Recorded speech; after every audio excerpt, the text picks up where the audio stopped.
menyengsarakan, menyakitkan, penuh kezaliman. Begitulah Bismillahirrahmanirrahim.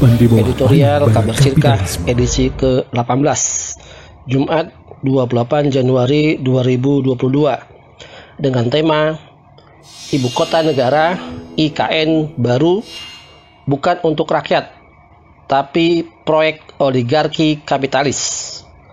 Assalamualaikum warahmatullahi wabarakatuh. Apa kabar pemirsa sekalian? Jumpa lagi dalam editorial Kabar Sirkah edisi ke-18. Insya Allah setiap pekan Kabar Sirkah menyapa kita semua. Alhamdulillah sudah 17 edisi berlalu dengan tema tetap fokus pada bidang ekonomi. Beragam dinamika, respon positif dan negatif terhadap kehadiran Kabar Sirkah sebagai kanal digital berbasis ekonomi Islam telah memberikan warna dan semangat tersendiri dalam berkiprah di dunia maya. Pro dan kontra dengan isi konten editorial pun bermunculan. Bagi kita ini adalah sebuah indikasi bahwa Kabar Sirkah mendapat perhatian dan respon dari umat Islam di tanah air kita ini. Alhamdulillah. Terima kasih untuk kita semua yang sudah memberikan responnya. Semoga kita selalu dalam lindungan Allah Subhanahu wa Ta'ala. Amin ya rabbal alamin. Pada editorial edisi sebelumnya, kita telah membahas terkait dengan harga minyak goreng yang mahal karena ulah oligarki kapitalis. Kali ini Kabar Sirkah mengangkat tema tentang Ibu Kota Negara Baru atau IKN yang bermasalah dalam perspektif ekonomi Islam. Kabar Sirkah akan mengupasnya secara akurat dan mencerdaskan. Undang-undang IKN baru saja dikeluarkan oleh DPR dalam waktu yang sesingkat-singkatnya, berbeda dengan undang-undang yang lainnya. Pertanyaannya, ada apa? Kok tumben DPR begitu serius dan merespon dengan cepat? Tidak seperti biasanya. Belum selesai satu masalah, muncul masalah baru berikutnya. Begitulah seterusnya. Masalah demi masalah menimpa negeri kita ini. Terus terjadi seperti benang kusut. Entah dari mana menguraikannya sehingga didapat solusi yang tepat dan tuntas. Di sisi lain, umat Islam walaupun mayoritas di negeri ini, tapi umat Islam sudah terlalu lama dibelenggu oleh pemikiran, perasaan dan aturan sistem kapitalisme yang diterapkan semenjak penjajah mulai berkuasa di tanah air kita ini. Situasi dan kondisi serta kebijakan ekonomi secara makro dan mikro yang diperkenalkan oleh rejim kental dengan nuansa kapitalis. Walaupun rejim dengan segala cara membantahnya. Tapi faktanya konsep pemikiran dan aplikasinya jelas-jelas menjalankan arahan kapitalis dan dijalankan oleh antek-anteknya ini. Ini tidak bisa dipungkiri. Ini adalah fakta yang sebenarnya. Ada aksi, ada reaksi. Ini adalah sunnatullah. Reaksi penolakan terhadap undang-undang IKN ini pun bermunculan dari elemen masyarakat. Wajar terjadi karena prosesnya terkesan tertutup dan penuh dengan konspirasi. Ada yang mulai kepanasan ketika rakyat mulai merebutkan kuasa oligarki ini, termasuklah undang-undang IKN ini. Kaum oligarki menuduh Islam radikal berada di belakang perlawanan terhadap oligarki ini. Rakyat bisa melihat ini sebagai sebuah taktik pengalihan isu tentunya. Apakah dengan pindah ibu kota ini lalu rakyat jadi sejahtera? Tidak ada lagi rakyat yang miskin? Atau justru dengan pindah ibu kota ini malah membebani rakyat dengan pajak dan utang? Hal ini semakin membuat rakyat susah dan sulit dengan kehidupannya yang sudah sulit saat ini. Kabar Sirkah akan fokus membahas IKN dari sisi sektor ekonominya. Fungsi ibu kota negara itu ada dua sekaligus. Pertama, sebagai pusat pemerintahan, termasuk layanan publik. Kedua, sebagai pusat bisnis. Perpindahan ibu kota negara pasti memerlukan biaya besar. Kita bahas fundamental dari sisi struktur pendanaannya. Pemindahan ibu kota dalam jangka waktu yang panjang tentunya membutuhkan kos atau biaya yang sangat besar sekali. Hal ini akan membebani APBN maupun APBD dengan kondisi anggaran yang sekarang masih defisit. Malah akan semakin rumit dan akan semakin menambah utang. Karena sudah menjadi karakter pembangunan infrastruktur di negeri ini adalah berbasis utang. Baik utang dari luar negeri maupun dari utang dalam negeri. Anggaran yang diperlukan untuk pembangunan ibu kota baru ini disebut-sebut senilai 466 triliun rupiah, suatu jumlah yang sangat besar. Dana itu dipakai untuk pembangunan sarana prasarana mencakup istana negara, rumah dinas, bangunan perkantoran, jalan, dan infrastruktur lainnya. Anggaran ini akan tidak sepenuhnya menggunakan anggaran pendapatan dan belanja negara atau APBN. Rejim juga akan menggandeng swasta dan kerjasama pemerintah dan badan usaha atau KPBU. Jokowi mengatakan hanya 19% anggaran pembangunan ibu kota baru menggunakan APBN. Artinya 81% akan menggandeng swasta dan KPBU. Dari komposisi ini jelas pendanaan mayoritas dari pihak swasta. Jelas sekali inilah karpet merah yang disediakan oleh rejim bagi masuknya para oligarki. Para oligarki kapitalisme yang punya modal besar sudah tentu sangat menantikan proyek ini. Sumber pendapatan negara mayoritas berasal dari pajak rakyat. Dengan kondisi ekonomi yang masih morat-marit sekarang ini, jika terjadi krisis, siapa yang harus menanggung bebannya? Jawabannya adalah rakyat, melalui pembayaran pajak yang akan terus dinaikkan besarannya maupun jenis-jenisnya. Ibu kota baru akan dibangun di atas lahan seluas 40.000 hektar. Ini baru kawasan induknya saja. Luasan ini 2/3 luas dari Provinsi DKI Jakarta. Namun, jika pengembangan seperti yang dikatakan Kepala Badan Perencanaan Pembangunan Nasional Bappenas dilakukan, luas ibu kota baru ini bisa 3 kali lipat dari wilayah DKI Jakarta. Totalnya mencapai 180.000 hektar. Tanah seluas itu merupakan tanah negara yang dikelola oleh perusahaan-perusahaan tambang, perusahaan-perusahaan perkebunan besar, serta perusahaan-perusahaan industri kayu dengan skema hak guna usaha atau HGU. Tapi sekarang muncul masalah baru. Lokasi calon ibu kota negara baru ini terkait terhadap kepemilikan lahan yang digugat oleh ahli waris Kesultanan Kutai Kartanegara. Lokasi ibu kota baru yang paling ideal adalah di sebagian Kabupaten Penajam Pasar Utara dan sebagian di Kabupaten Kutai Kartanegara, Provinsi Kalimantan Timur. Demikian kata Jokowi.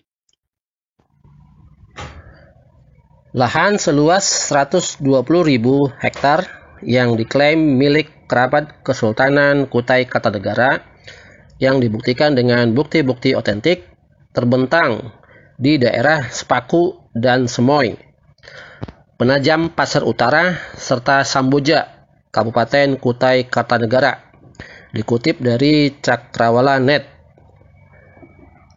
Dikutip dari buku dengan judul Ibu Kota Baru Buat Siapa, yang ditulis oleh Walhi dan sejumlah aktivis lingkungan lainnya. Di dalam buku ini ditulis dengan sangat detail dan rinci siapa saja yang berpotensi diuntungkan dengan adanya proyek IKN ini. Sementara ekonom senior Faisal Basri mengkritik pembangunan ibu kota baru ini. Faisal menyebutkan bahwa pemerintah bahkan sudah bagi-bagi rezeki.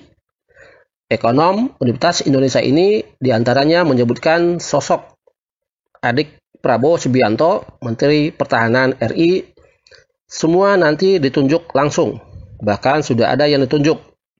Misalnya, Hasim Joyo Hadikusumo memperoleh rezeki dapat pengadaan air bersih. Undang-undang belum ada, sudah dibagi-bagi. apalagi undang-undangnya sudah ada. Demikian kata Faisal Basri. Di antara nama-nama pengusaha besar yang berkutat di proyek IKN ini adalah sebagai berikut. Hasim Joyo Hadikusumo, adik Prabowo Subianto, dan Sukanto Tanoto yang menguasai lahan di IKN dan 158 perusahaan yang memiliki konsensi tambang, kebun sawit, dan hutan. Hasim Joyo Hadikusumo melalui PT International Timber Corporation Indonesia Kartika Utama memiliki lahan di Ring 2 IKN seluas 173.395 hektar. Di Ring 1, Sukanto Tanoto sendiri memiliki lahan seluas 6.000 hektar di lokasi IKN, di lokasi Penajem Pasar Utara, Kalimantan Timur.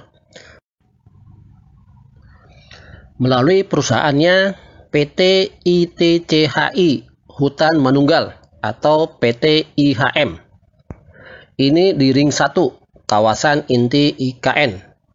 Sementara itu, di Ring 2 ada 42.000 hektar lahan yang konsensinya dikuasai oleh PT IHM ini dan PT IKU.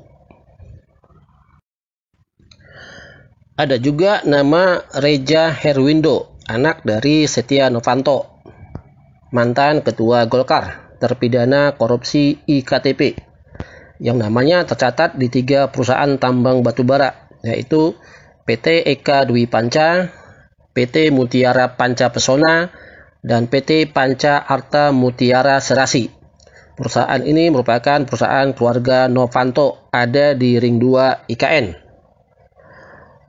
Selain itu, ada juga nama beken lainnya, yaitu Luhut Binsar Panjaitan, yang memiliki perusahaan batubara PT Toba Group dan seluruh anak usahanya, PT Adi Mintra Baratama Nusantara, PT Trisensa Mineral Utama, PT Kutai Energi, PT Indo Mining dan Kebun Sawit, PT Perkebunan Sawit Kaltim 1. Perusahaan-perusahaan Luhut ini meninggalkan 50 lubang bekas tambang yang menganga, yang berpotensi akan mendapatkan pemutihan atau terhindar dari kewajiban reklamasi lubang tambang. Tentunya oligarki lainnya telah menyemut dan menanti untuk mendapatkan bagian jatah fulus dari proyek IKN ini. Perusahaan-perusahaan konstruksi, penyedia barang dan jasa, penyedia sarana dan prasarana tentunya sudah sangat menunggu dengan segera proyek ini terlaksana.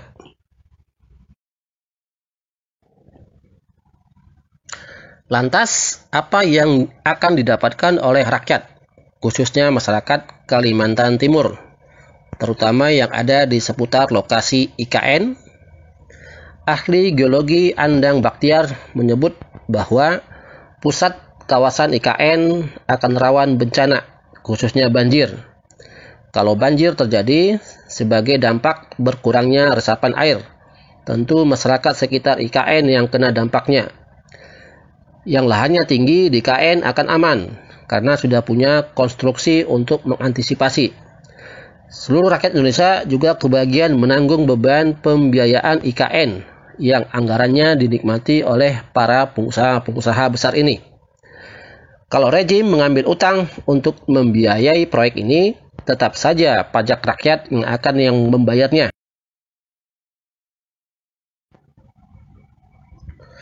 Sebagai informasi penting dari Kementerian PUPR menyatakan bahwa anggaran untuk proyek IKN ini belum ada dalam Kementerian PUPR sendiri sebagai kementerian teknis yang menaungi proyek IKN ini. Nah apa yang mau dikerjakan jika anggarannya saja belum ada?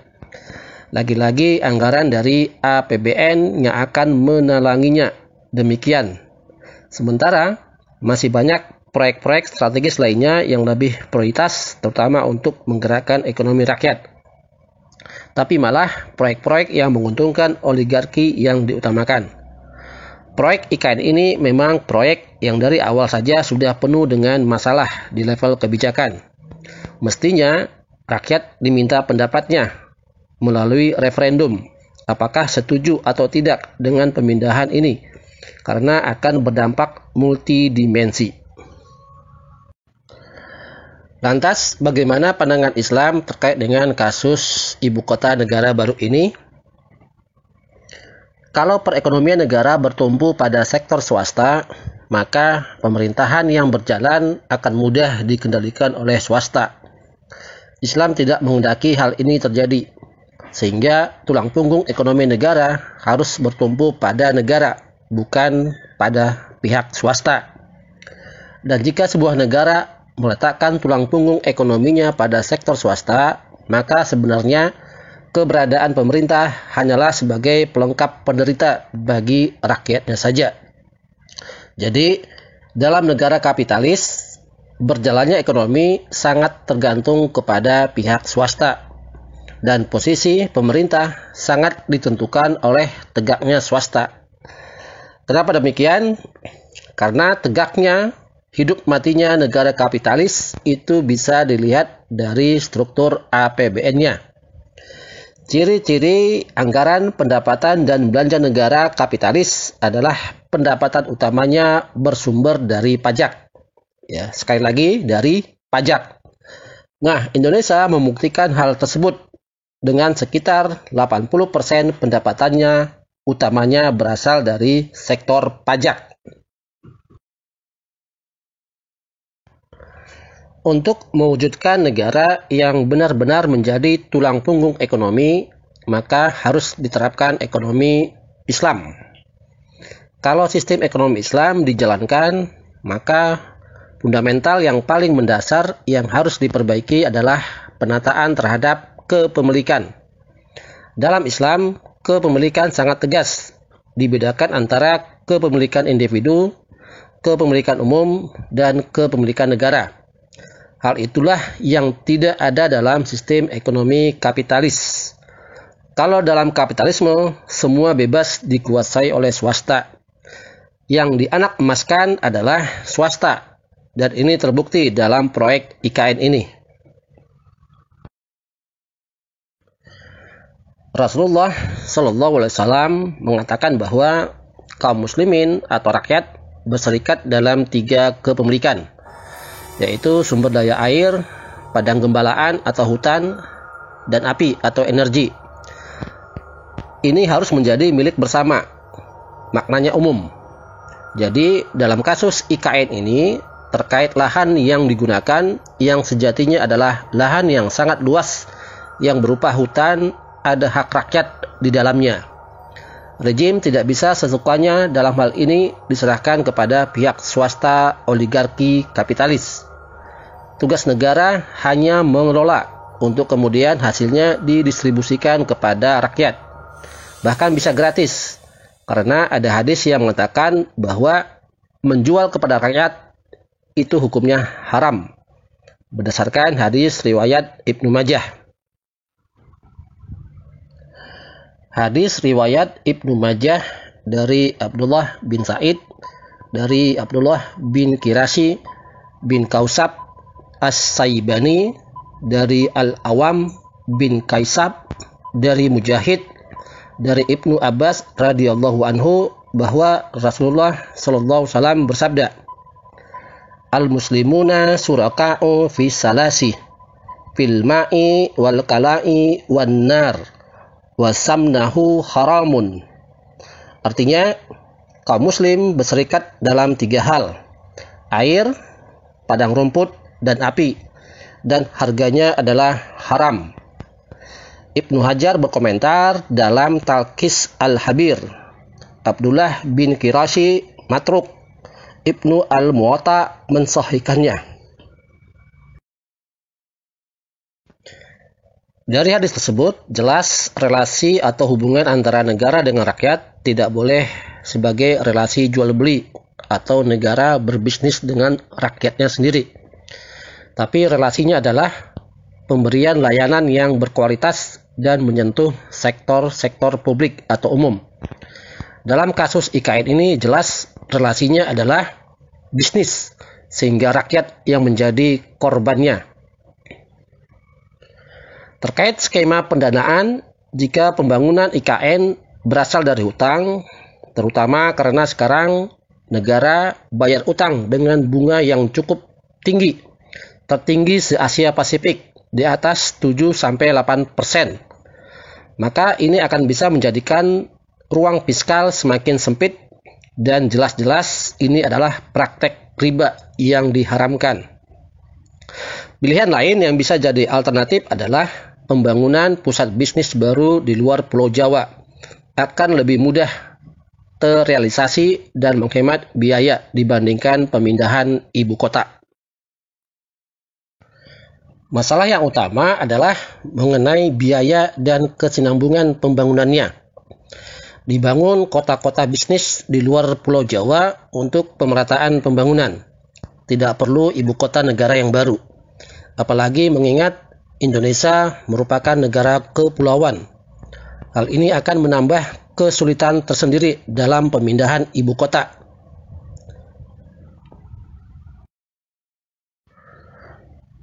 Membangun ibu kota negara yang baru perlu waktu yang cukup lama, bisa lebih dari 5 tahun. Masalah mendasarnya adalah sistem yang dipakai masih sistem ekonomi kapitalis yang lebih berpihak kepada oligarki pemilik modal besar daripada kepentingan rakyat banyak. Permasalahan rakyat sudah sangat kompleks karena pemikiran barat sudah menyatu dengan kehidupan masyarakat. Seperti ekonomi dan politik sudah menerapkan sistem kapitalisme ini. Ini artinya kehidupan di negeri ini saat ini memang sudah berideologi kapitalis, walau rakyatnya mayoritas beragama Islam. Ini persoalan paling beratnya.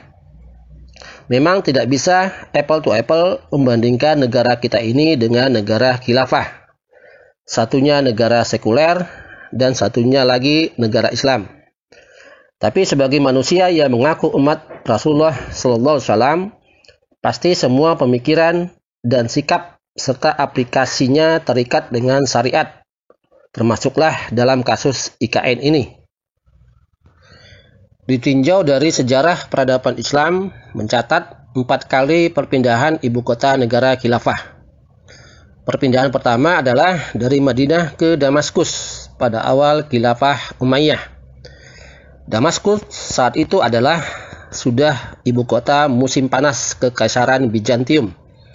Perpindahan kedua saat kebangkitan khilafah Abbasiyah dari Damaskus ke Baghdad. Baghdad adalah kota baru yang dibangun, menggantikan Ksipon, ibu kota Persia. Perpindahan ketiga adalah pasca hancurnya Baghdad oleh serbuan Mongol, dan pusat khilafah lalu dipindahkan ke Kairo. Kairo sendiri sudah ada di delta Sungai Nil sejak zaman Fir'aun. Sedangkan terakhir adalah perpindahan dari Kairo ke Istanbul. Adapun Istanbul telah berdiri lebih dari 1000 tahun karena dibangun oleh Kaisar Konstantin. Dengan demikian, satu-satunya ibu kota khilafah yang praktis dibangun dari awal adalah Baghdad.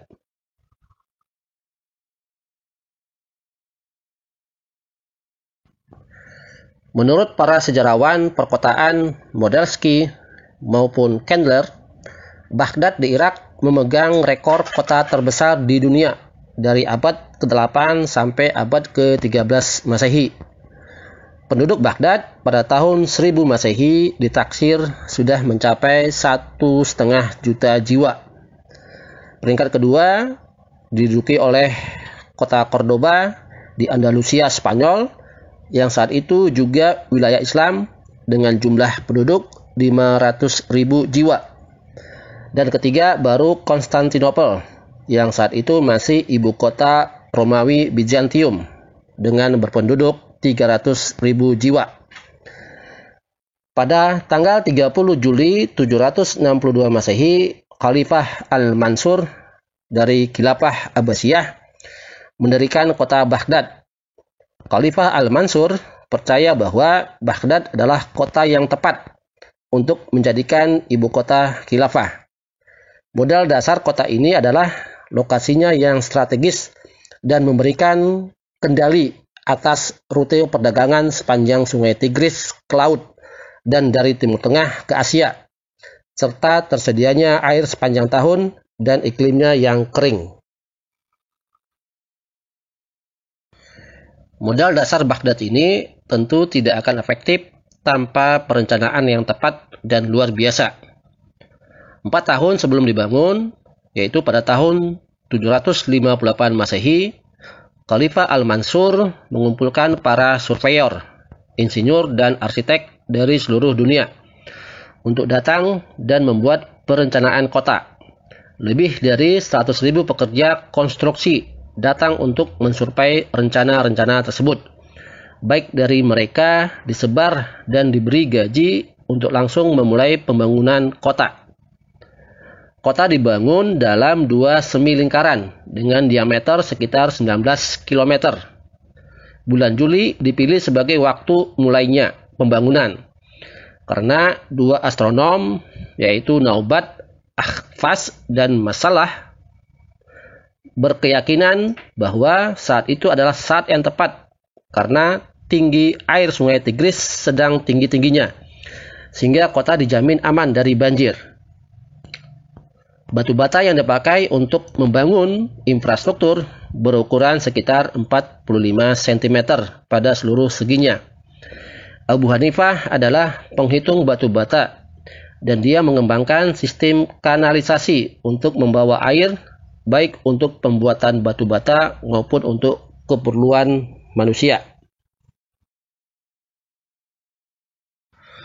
Setiap bagian kota yang direncanakan untuk jumlah penduduk tertentu dibangunkan masjid, sekolah, perpustakaan, taman, industri gandum, area komersial atau pasar, tempat singgah bagi musafir, hingga pemandian umum yang terpisah antara laki-laki dan perempuan. Bahkan pemakaman umum dan tempat pengolahan sampah juga disediakan. Sebagian besar warga tidak perlu menempuh perjalanan jauh untuk memenuhi kebutuhan sehari-hari, serta untuk menuntut ilmu atau bekerja, karena semua dalam jangkauan perjalanan dengan kaki yang wajar, dan semua memiliki kualitas yang standar. Negara dengan tegas mengatur kepemilikan tanah berdasarkan syariat Islam. Tanah pribadi yang ditelantarkan lebih dari 3 tahun akan ditarik kembali oleh khilafah. Sehingga selalu tersedia dengan cukup tanah-tanah yang dapat digunakan untuk membangun fasilitas umum. Hasilnya kemudian kota Baghdad dengan cepat menutupi kemegahan kota Sisifon, ibu kota Kekaisaran Persia yang letaknya 30 km di sebelah tenggara Baghdad, yang telah dikalahkan pada Perang Qadisiyah pada tahun 637 Masehi. Baghdad meraih zaman keemasannya saat di era Khalifah Harun al-Rashid pada awal abad ke-9 Masehi sebagai kota terbesar dan termegah di dunia saat itu. Tentunya pembangunan ibu kota negara zaman khilafah berbasis syariat Islam dan dibangun oleh manusia-manusia yang mau terikat dengan syariat Islam. Berbeda dengan ibu kota negara baru Indonesia ini yang dibangun oleh sistem berbasis sekuler kapitalis oleh manusia-manusia yang tidak mau tunduk dengan syariat Islam. Tentu hasilnya akan berbeda. Satunya jadi berkah bagi rakyat, yang satunya lagi jadi bencana bagi rakyatnya sendiri. Apakah kondisi ini terus dibiarkan? Negara dikelola oleh orang-orang atau petualangan yang tidak tahu dan tidak memahami syariat Islam, walaupun masih mengaku agamanya Islam. Jelas tidak, jika dibiarkan kita semua akan menanggung resikonya. Sesuatu yang tidak sesuai dengan syariat Islam, apalagi yang berurusan dengan urusan publik, akan menuai bencana. Sistem ekonomi kapitalisme yang jelas-jelas buatan manusia dengan akalnya yang terbatas tidak akan mampu menjawab semua problematika ekonomi manusia secara tuntas. Allah Subhanahu wa taala sudah memberikan solusi melalui syariat Islam. Tapi mayoritas manusia dan umat Islam justru tidak menjadikannya sebagai rujukan untuk solusi-solusi permasalahan yang dihadapinya. Malah mengambil sistem kapitalisme yang seolah-olah mampu menyelesaikan masalah ekonomi dunia ini, tanpa mau mengkritisi karakter dasar kapitalisme yang sejak awal pemikirannya memang sudah rusak, karena berasal dari pemikiran barat yang kapitalistik.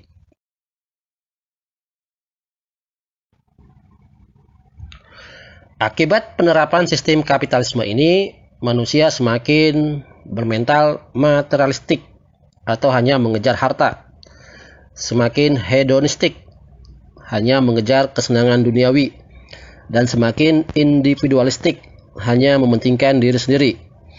Akibatnya, ikatan antar individu semakin rapuh, semakin berat beban hidup dirasakan oleh rakyat. Carut marutnya berbagai permasalahan di negeri ini sudah sangat kompleks dan serius.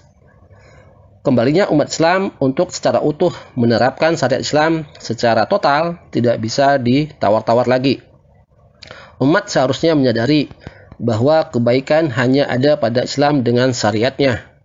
Dan sejarah sudah membuktikan dunia pernah mengalami kesejahteraan dan kemakmuran dalam sistem Islam melalui institusi khilafahnya, bukan dalam sistem sekuler oligarki kapitalisme oleh negara-negara barat yang telah nyata-nyata gagal membawa kebaikan bagi manusia. Kenapa umat Islam masih saja terus dengan mudah digiring oleh konsep ekonomi model kapitalisme ini, serta pemahamannya dan sikapnya tidak kritis, menerima begitu saja propaganda kosong yang didasari oleh sistem kapitalisme yang rusak ini, serta melakukan hal-hal yang bertentangan dengan syariat? Jawabannya, karena sistem ekonomi kapitalisme warisan penjajah nyata-nyata dipaksakan dan diterapkan sejak masa penjajahan dahulu, serta sejak dini umat Islam sudah dibentuk pola pemikiran sekuler melalui pendidikan berkurikulum sekuler, mulai dari bangku sekolah dasar hingga bangku perguruan tinggi. Umat Islam sudah dicuci pemikirannya dengan doktrin dan pemahaman bahwa agama tidak boleh ikut campur dalam urusan bisnis atau ekonomi. Dan mayoritas umat Islam tanpa sadar maupun sadar mengikuti pola kapitalisme ini. Rejim ini sesungguhnya adalah pelanjut dan pewaris penjajah dengan sistem ekonomi kapitalismenya yang sangat membuka lebar dan mendukung praktek-praktek ekonomi haram. Akibatnya, umat Islam semakin jauh dari pemahaman Islamnya, bagaimana yang seharusnya sesuai dengan syariat Islam. Sudah saatnya umat Islam sadar dan tidak lagi ikut-ikutan berekonomi model kapitalisme yang jelas-jelas sifatnya merusak tatanan kehidupan manusia. Sekarang umat Islam harus memilih kapitalisme atau Islam dalam mewujudkan kemakmuran dan kesejahteraan bagi manusia dengan penerapan syariat Islam secara total dalam bingkai institusi khilafah. Semoga editorial Kabar Sirkah edisi ke-18 ini membantu memperbaiki pemahaman umat, insya Allah. Semoga bermanfaat. Sampai jumpa di editorial berikutnya. Kabar Sirkah, akurat, mencerdaskan.